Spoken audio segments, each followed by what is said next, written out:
नमस्कार सर्वांना, स्वागत आहे सर्वांचं माझ्या यूट्यूब चॅनलमध्ये।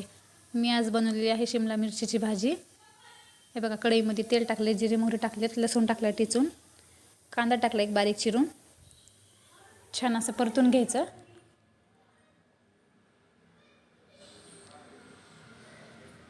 कांदा छान परतल्यानंतर त्यामध्ये हळद टाकायची, काळं तिखट टाकायचं, कांदा लसूण मसाला टाकायचा आणि शिमला मिरची धुवून अशी कापून घेतली होती बारीक, ती त्यात टाकायची, परतून घ्यायची छान।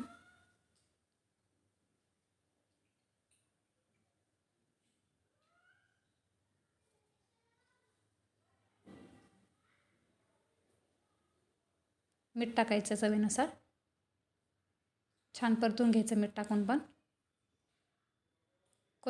पाणी टाकायचं, गरम पाणी टाकायचं, गरम पाण्यामुळे भाज्या खूप छान लागतात। कोथिंबीर टाकायची बारीक चिरून आणि भाजी छान शिजू द्यायची। भाजी शिजत थोडी आली की शेंगदाण्याचं कूट टाकायचं, त्यामुळे भाजीचं तेल जात नाही आणि भाजी खूप छान चव लागते। व्हिडिओ कसा वाटला नक्की कमेंट करून सांगा, लाईक करा, शेअर करा, सबस्क्राईब करा। हे बघा, छान शिजली भाजी। धन्यवाद।